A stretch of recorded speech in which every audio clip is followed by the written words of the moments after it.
Bapak dan Ibu guru yang saya hormati, biasanya tradisi Hari Guru dipenuhi oleh kata-kata inspiratif dan retorika.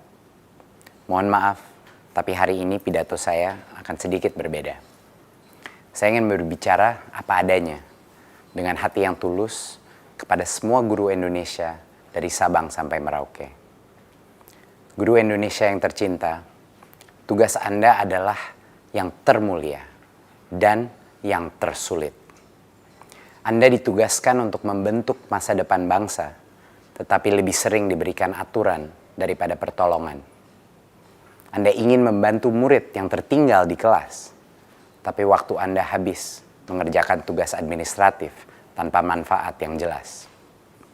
Anda tahu betul potensi anak tidak bisa diukur dari hasil ujian, tapi terpaksa mengejar angka karena didesak berbagai pemangku kepentingan.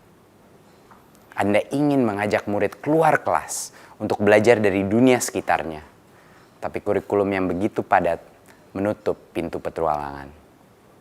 Anda frustrasi karena Anda tahu di dunia yang nyata, kemampuan berkarya dan berkolaborasi yang akan menentukan kesuksesan anak, bukan kemampuan menghafal. Anda tahu setiap anak punya kebutuhan yang berbeda, namun keseragaman telah mengalahkan keberagaman sebagai prinsip dasar birokrasi. Anda ingin setiap murid terinspirasi, tapi Anda tidak diberikan kepercayaan untuk berinovasi. Saya tidak akan membuat janji-janji kosong kepada Anda. Perubahan adalah hal yang sulit dan penuh dengan ketidaknyamanan. Satu hal yang pasti, saya akan berjuang untuk kemerdekaan belajar di Indonesia. Tapi perubahan tidak bisa dimulai dari atas. Semuanya berawal dan berakhir dengan guru. Jangan menunggu aba-aba. Jangan menunggu perintah. Ambillah langkah pertama.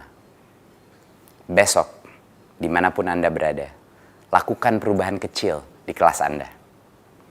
Ajaklah kelas berdiskusi, bukan hanya mendengar. Berikan kesempatan murid untuk mengajar di kelas. Cetuskan proyek bakti sosial yang melibatkan seluruh kelas. Temukan suatu bakat dalam murid yang kurang percaya diri. Tawarkan bantuan kepada guru yang sedang kesulitan. Apapun perubahan kecil itu, jika setiap guru melakukannya secara serentak, kapal besar bernama Indonesia ini pasti akan bergerak. Selamat Hari Guru. Merdeka belajar, guru penggerak. Assalamualaikum warahmatullahi wabarakatuh. Halo semuanya, perkenalkan nama saya Lia Fathila Nabila, 19240639. Pada kesempatan kali ini, saya akan menyampaikan analisis bahasa terhadap pidato Menteri Pendidikan dan Kebudayaan Republik Indonesia, Bapak Nadiem Anwar Makarim, yang disampaikan dalam rangka Hari Guru Nasional tahun 2019. Tujuan analisis ini adalah untuk mengkaji sisi kebahasan dari pidato tersebut, mulai dari diksi, struktur kalimat, penggunaan gaya bahasa, retorika, kohesi, serta koherensi, hingga pengaruhnya terhadap audiens. Dengan demikian, selain memahami isi pidato, kita juga dapat melihat bagaimana bahasa mampu menjadi alat persuasi yang sangat kuat dalam menyampaikan pesan dan perubahan. Sebelumnya, mari kita melihat profil singkat Bapak Nadiem Anwar Makarim. Beliau dikenal luas sebagai pendiri perusahaan jasa transportasi digital Gojek. Ia lahir dengan pemikiran inovatif dan memiliki latar belakang pendidikan internasional. Pada tahun 2019, ia menerima mandat sebagai Menteri Pendidikan dan Kebudayaan. Latar belakang non-birokratif ini berpengaruh besar pada gaya komunikasi beliau. Ia cenderung berbicara secara lugas, praktis, dan humanis. Pidato jarang menggunakan istilah teknis atau kalimat berlebit-lebit, melainkan ringkas namun mengunggah. Hal ini dapat dilihat jelas pada pidato Hari Guru Nasional 2019, di mana letak beliau tidak hanya menyampaikan apresiasi, tetapi juga menyampaikan kenyataan pahit yang dialami guru. Pidato yang dianalisis ini viral dan mendapat responsif publik yang sangat luas, tidak seperti pidato Hari Guru sebelumnya yang cenderung formal, penuh pujian. Pidato ini berani berbicara tentang masalah sesungguhnya, beban perspektif guru, tekanan kurikulum, serta hambatan inovasi pembelajaran. Nah, pidato tersebut menjadi titik awal transformasi pendidikan Indonesia, sehingga analisis kebahasan pantas dilakukan karena pidato ini bukan hanya wawancara seemosional, tetapi wawancara kebijakan yang dimunculkan dari arah perubahan. Dalam kutipan pidato tersebut, guru Indonesia yang tercinta, tugas Anda adalah menjadi termulia sekaligus tersulit. Anda ditugas untuk membentuk masa depan bangsa, tapi seringkali diberikan aturan yang mengekang. Kutipan ini menjadi dasar analisis yang akan dikembangkan secara mendalam. Pidato ini kaya dengan pemilihan kata yang bersifat emosional sekaligus persuasif. Diksi emosional termulia, tersulit, mengekang, perjuangan, kata-kata ini memunculkan rasa haru dan empati bagi para guru. Diksi motivatif, pemimpin perubahan, masa depan, kemerdekaan belajar. Kata-kata ini bukan hanya memberi pujian tetapi juga dorongan untuk bergerak. Diksi baku dan formal digunakan konsisten sehingga pidato layak dibaca dalam ruang kenegaraan. Kata dipilih secara tepat, padat, dan tidak berlebihan. Ini menunjukkan pertimbangan retoris yang matang.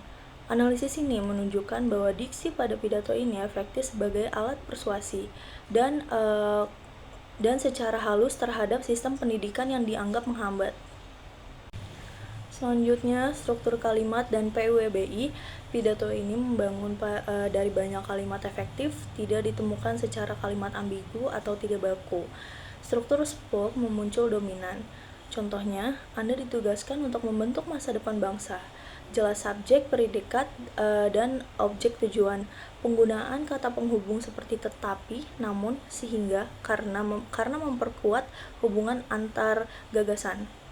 Penulisan sesuai PWBI, tidak ditemukan kesalahan ejaan, kesederhanaan struktur justru memperkuat penyampaian. Nah, pidato ini kaya akan sekali gaya bahasa. Yang pertama itu fungsi repetisi. Anda ditugasi menegaskan beban para guru. Metafora, membentuk masa depan bangsa, menggambarkan tugas guru secara simbiolis. Antetesis, termulia sekaligus tersulit. Penekanan melalui pertentangan makna. Hiperbola ringan, tugas tersulit, memperkuat kesan beratnya tanggung jawab. Persuasif ajakan, melakukan perubahan, mengubah tindakan tanpa memaksa. Gaya bahasa tersebut membuat pidato tidak monoton, namun penuh kehangatan emosional dan kekuatan argumentasi. Walaupun dalam bentuk tes, retorika yang tergambar sangat kuat, intonasi dalam video beliau tenang, stabil, dan tidak meledak-ledak. Bahasa tubuh minim namun tegas dan berfokus pada isi. Pemilihan kalimat singkat membuat audiens tidak lelah. Retorika bersifat asentif tetapi sopan, tidak menyalahkan guru, melainkan menyalahkan sistem. Daya persuasi muncul bukan dari ancaman, tetapi dari kejujuran dan kedekatan emosional.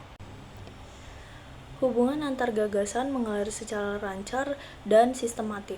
Paragraf awal memberi apresiasi, paragraf tengah mengungkap realitas beban guru, bagian akhir memberikan harapan dan visi perubahan.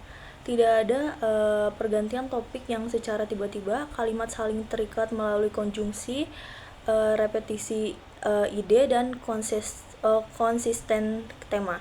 Struktur ini mencerminkan koherensi kuat dan membantu audiens memahami ide besar secara progresif. Selanjutnya, dampak pidato secara publik.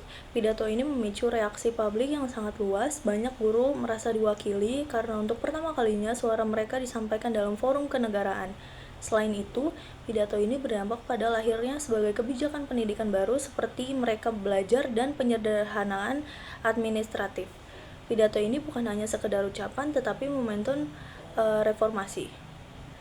Kelebihan dan kekurangan pada pidato tersebut. Yang pertama, kelebihannya itu bahasa ringkas, efektif, dan mudah diterima. Yang kedua, mengandung kekuatan emosional dan persuasif. Yang ketiga, menyampaikan kritik tanpa konfrontasi kasar. Yang terakhir, kayak gaya bahasa retoris. Kekurangannya dalam sisi analisis formal, tidak mendetailkan solusi teknis, hanya visi besar. Yang kedua, terlalu tidak birokratis dalam sebagian kalangan konservatif. Namun dalam konteks retoris, hal ini justru menjadi kekuatan. Kesimpulan akhir dari video saya, berdasarkan seluruh analisis yang telah dibahas, pidato Hari Guru Nasional 2019 oleh Nadiem Karim Anwar Makarim merupakan pidato yang kaya akan nilai kebahasaan, diksi yang tepat, gaya bahasa yang emotif, struktur kalimat yang efektif, serta retorika penyampaian yang kuat menjadi salah satu pidato yang paling berpengaruh dalam dunia pendidikan Indonesia. Pidato ini berhasil menyentuh hati para guru, mengangkat masyarakat yang nyata mereka hadapi, sekaligus menawarkan harapan mengenai arah baru pendidikan. Secara linguistik, pidato ini memenuhi kaidah bahasa Indonesia yang baik dan benar, serta menjadi model komunikatif publik yang inspiratif. Demikian pemaparan analisis pidato ini.